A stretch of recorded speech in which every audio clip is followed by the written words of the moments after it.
मुफ्ती तारिक मसूद के बयानात के लिए मुफ्ती साहब के ऑफिशियल चैनल मुफ्ती तारिक मसूद स्पीचेस को सब्सक्राइब करें।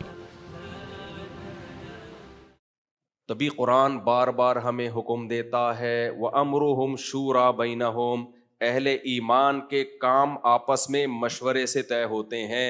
अल्लाह ने मशवरे का हुक्म क्यों दिया? क्योंकि मशवरा लेने के बाद आप किसी भी काम में जल्दबाजी के फैसले से बच जाते हो। आपने लड़कों में ये जुमला बहुत सुना होगा, अबे तेरे भाई जब कोई फैसला करता है ना, तेरे भाई के दिमाग में जब कोई ख्याल आता है, फिर मैं देखता नहीं हूं तेरा मामू क्या कह रहा है, तेरा चाचा क्या कह रहा है। तो इसका मतलब पता है क्या है कि नाकाम लोगों की जितनी भी अलामतें हैं ना, वो सारी की सारी इसमें पाई जाती है। यानी एक ही अलामत ये ऐसी है जो इसको नाकाम करने के लिए काफी है। कुरान ने जो अमरुहुम शूरा बैनहुम का हुक्म दिया, अच्छा उसमें मजहबी जो 2 नंबर मजहबी लोग हैं उन्होंने गड़बड़ क्या की? इतना अहम हुक्म था इस्लाम का मशवरा कि कोई भी जब आप फैसला करो उसके माहिरीन जिनके पास हकीकी खबरें हैं उनसे मशवरे लो। आप उस मशवरा लेने के बाद कोई एक राय कायम करो, यही है ना मशवरे का मतलब। उसमें हमने क्या किया? उसको हटा के इस्तिखारा दाखिल कर दिया, मशवरे की ऐसी की तैसी। अब हमारे फैसले मशवरों पे कम और इस्तिखारों पे बोलो ज्यादा हो रहे हैं। और वो वाला इस्तिखारा ले आए जो अल्लाह उसके रसूल सल्लल्लाहु अलैहि वसल्लम का हुक्म नहीं है। मैं बार बार इस पे बताता हूं, हमारी नाकामियों की एक बहुत बड़ी वजह इस्तिखारा है, जो आजकल का इस्तिखारा है। इस्लाम ने तो हमें इस्तिखारे के बारे में सिर्फ इतना बताया था कि जब कोई काम का फैसला हो तो 2 रकत पढ़ के अल्लाह से दुआ मांग लो, बस वो एक मखसूस अल्फाज के साथ। इससे ज्यादा इस्तिखारे की हैसियत नहीं है। करना वही है जो मशवरे के बाद जहन में आए, ख्वाब के बाद जहन में आए ना, मशवरे के बाद जो जहन में आए। समझते हो कि नहीं समझते? देखो इस्तिखारा का हुक्म, जो इस्तिखारा ये वाला इस्तिखारा जो मैं बता रहा हूं, इससे ज्यादा इस्तिखारा नहीं है। ये वाले इस्तिखारे का हुक्म हदीस में है, और इस्तिशारा जो मशवरा है उसका हुक्म किस में है? कुरान में। तो ज्यादा वैल्यू इस्लाम में इस्तिखारे की हुई या मशवरे की हुई? बोलते क्यों नहीं? मशवरे की। एक बात। नंबर 2, कुरान की पूरी सूरत का नाम अल्लाह ने सूरह शूरा रख दिया। शूरा मशवरे को बोलते हैं, जबकि किसी सूरत का नाम इस्तिखारा नहीं है। तो इससे पता चला कि इस्तिखारे की वैल्यू ज्यादा ही है मशवरे की। मशवरे की। अल्लाह प्रोटोकॉल इस्तिखारे के बजाय किसको ज्यादा प्रोटोकॉल दे रहे हैं? मशवरे को। नंबर 3, अल्लाह ने कहीं भी कुरान में ये नहीं कहा कि अहले ईमान और जन्नतियों की अलामात में से है कि हर काम से पहले इस्तिखारा करते हैं वो, बल्कि लेकिन कुरान में ये है कि जो अहले जन्नत है, सूरह शूरा में आप देखो उनकी सिफात हैं कि वो नमाज कायम करते हैं। वह अमरुहुम शूरा बैनहुम, अहम मामलात मशवरे से तय करते हैं। व मिम्मा रज़क़नाहुम युनफ़िक़ून, और जो रिज़्क़ हमने दिया उसमें से खर्च करते हैं। अल्लाह ने अहले जन्नत की अलामात इस्तिखारा नहीं बताई है, मशवरा बताई है। इससे पता चलता है कि जल्दबाजी से फैसले करने वाले अहले जन्नत में से नहीं है, क्योंकि इस्तिशारा जल्दबाजी से रोक देता है आपको, मशवरा किससे रोक देता है? जल्दबाजी के फैसलों से रोक देता है।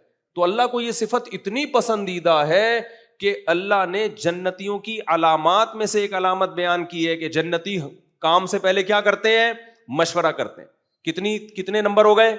3। चौथा नंबर, जन्नतियों की सिफात अल्लाह जहां भी बयान करते हैं या जहां भी अल्लाह शरीयत के अहकाम का ऑर्डर देते हैं, अल्लाह ने हमेशा नमाज और ज़कात को साथ साथ बयान किया है। नमाज और ज़कात को हमेशा क्या किया है? साथ बयान किया है। लेकिन सूरह शूरा में नमाज और ज़कात के बीच में अल्लाह मशवरे का हुक्म लेकर आए हैं। इसका मतलब अल्लाह ने अपने उसूलों से हटके यहां पर मशवरे को वैल्यू देने के लिए नमाज और ज़कात के बीच में जिक्र किया है। नहीं आई मेरा ख्याल है बात? ये चौथी अलामत है कि अल्लाह की नजर में मशवरे की अहमियत इस्तिखारे से सिर्फ ज्यादा नहीं, बल्कि इधर तवज्जो करो ना भाई, बहुत ज्यादा है। 5वीं बात, अगर मशवरे के बाद आपने फैसला किया और नुकसान हो गया तो कुरान कह रहा है फिर भी मशवरा ही करना है। ग़ज़वा उहुद में नबी सल्लल्लाहु अलैहि वसल्लम ने मशवरा किया کہ مدینہ کے اندر رہ کے لڑنا ہے یا مدینہ کے باہر. اب دیکھو اصولی طور پر اندر رہ کے لڑنا زیادہ مفید تھا کیونکہ مسلمان کمزور تھے, دشمن طاقتور تھا, تو ڈیفینس. اور آگ اگر باہر آ جاتے تو ایکسپوز ہو جاتے نا, سامنے آ جاتے. لیکن مشورہ تھا تو رائے یہی بن گئی چلو باہر جا کے لڑتے ہیں. باہر لڑے, نقصان ہو گیا, شکست ہو گئی, 70 صحابہ شہید ہو گئے. اب کسی کے دل میں یہ وسوسہ آ سکتا تھا بھائی آئندہ ہم مشورے نہیں لیں گے, یا نبی کے دل میں بھی خیال آ سکتا تھا آئندہ میں ان لوگوں سے مشورے نہیں لوں گا, یہ جب مشورے دیتے ہیں دیکھو ان کی وجہ سے ایسا ہوا ہے. تو اب جو ہے نا میں جو فیصلہ کروں گا خود کروں گا. ہمارے ساتھ تو ایسا ہی ہوتا ہے نا, مشورہ ہم نے لیا ماہرین سے, اس کے بعد دیکھا یار یہ تو نقصان ہو گیا, آئندہ ان کمبختوں سے کچھ پوچھنا ہی نہیں ہے. جب مجھے اللہ نے اتنا بہترین مائنڈ دیا ہے, اتنا بہترین دماغ دیا ہے, اتنی ذہانت دی ہے, تو تم جیسے احمقوں اور بیوقوفوں سے میں پوچھوں کیوں؟ پوچھا تھا تو دیکھا نا کیا ہو گیا. آئندہ میں جو فیصلہ کروں گا اپنی اس کھوپڑی سے کروں گا, یہ ہونا چاہیے نا. ابے کیا ہو گیا بھائی؟ لیکن قرآن کہہ رہا ہے اے نبی آپ نے ان سے مشورہ لیا اور ان کے مشورے پر عمل کیا اور شکست ہو گئی, تو کیا مطلب اب ان سے مشورہ نہیں لینا؟ نا شاورہم فی الامر, آئندہ بھی کیا کرنا ہے؟ انہی سے مشورہ لینا ہے. وجہ اس کی یہ ہے کہ ہم کامیابی کے اسباب اختیار کرنے کے مکلف ہیں. اسباب پہ نتیجہ کس کے ہاتھ میں ہے؟ اللہ کے ہاتھ. یہ تھوڑی کہ اب نقصان ہو گیا تو مشورہ ہی نہیں لینا. کامیابی کا سبب ہے مشورہ, تو اس سبب پہ نتیجہ مرتب کرنا کس کا کام ہے؟ اللہ کا. بیماری کا علاج, یہ علاج سبب ہے نا بیماری دور کرنے کا. بعض دفعہ علاج کے سائڈ افیکٹ بھی ہو جاتے ہیں. اب یہ تھوڑی کہ آئندہ بیمار ہوں گے تو میں نے علاج ہی نہیں کرنا کیونکہ فلاں آدمی کو غلط ٹیکا لگ گیا تھا, دیکھو مر گیا وہ, تو میں نے ٹیکا ہی نہیں لگانا کبھی. تو یہ کوئی عقل مندی کی بات ہوگی ہے بھائی؟ تو یہ 5ویں فضیلت ہے مشورے کی کہ ہمیں اسلامی تاریخ میں اس کی مثال ملتی ہے کہ مشورہ لے کر عمل کیا گیا, نقصان ہوا, پھر بھی اللہ کہہ رہے کیا کرنا ہے؟ مشورہ. اتنی اہمیت استخارے کی ہے اسلام میں. استخارے کی بھی بڑی ویلیو ہے. حدیث میں آتا ہے جو استخارہ کرتا ہے نامراد نہیں ہوتا, لیکن اس حدیث کا مطلب یہ ہے کہ بشرطے کہ مشورے کے بعد استخارہ ہو. سمجھتے ہو کہ نہیں سمجھتے؟ اور استخارہ سنت کے مطابق جس میں نکلتا وکلتا کچھ بھی نہیں ہے, کیونکہ اگر نکالنا ہی ہوتا اللہ نے پھر مشوروں کا حکم کیوں دیتا؟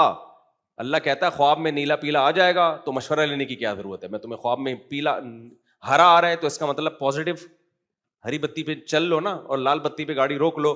تو اگر لال آ رہا ہے اس کا مطلب نہیں کرنا, ہرا آ رہا ہے تو اس کا مطلب کرنا ہے. تو اگر اللہ ہی نے بتانا ہوتا استخاروں میں تو پھر اتنی اہمیت سے اللہ استشارے کا اور مشورے کا حکم کیوں دیتا؟ تو اسلام کی یہ کس قدر بڑی خوبی ہے کہ وہ ہمیں میچور کر رہا ہے اور کہہ رہا ہے اہم کام کرنے سے پہلے آپس میں بیٹھ کے مشورے کرو. مشورے سے کیا ہوگا؟ اس کے پازیٹیو نیگیٹو تمام پہلو تمہارے سامنے آ جائیں گے. جلد بازی میں فیصلہ نہیں کر پاؤ گے. اس کے پازیٹیو بھی دیکھ, جیسے نبی صلی اللہ علیہ وسلم اگر بیت اللہ کی 4 دیواری بڑھا دیتے ایک پازیٹیو کام ہو جاتا کہ ہمیں یہ تقریر نہ کرنی پڑتی بھائی اصل میں وہاں تک ہے یہاں تک نہیں ہے, لیکن اس کے نیگیٹو بھی تو ہوتے ہیں نا.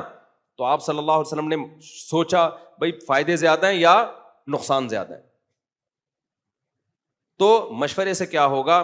تمام پہلو آپ کے سامنے آ جائیں گے, پازیٹیو بھی نیگیٹو بھی. اس کے بعد آپ فیصلہ کرو گے, پھر بھی نقصان ہو گیا تو کوئی بات نہیں, اب یہ تقدیر کا حصہ سمجھ کے برداشت کرنا ہے. ہم جو کچھ کر رہے ہیں, یعنی یہ اسلام کی کتنی بڑی خوبی ہے نا, ہمیں نقصان سے بچانے کے لیے کیسا بہترین پیکج دیا. لیکن آپ کو پتا ہے استخارے کون کرتا ہے؟ لبرل سیکولر لوگ کرتے ہیں یا مذہبی لوگ کرتے ہیں؟ تو مذہبی لوگ کرتے ہیں نا, اور استخارے کی وجہ سے مشورے کی دھجیاں اڑتی ہیں. تو پتہ یہ چلا کہ جو مذہبی لوگ لوگوں کو موٹیویٹ کرتے کہ غور و فکر کے بعد فیصلہ کیا کرو, وہی مذہبی لوگ جلد بازی کے فیصلے کروا رہے ہیں استخارے کے ذریعے. سمجھ میں آ رہی ہے بات کہ نہیں آ رہی؟ تو ہمارے ہاں مذہب کا صحیح استعمال کم ہو رہا ہے, غلط استعمال زیادہ.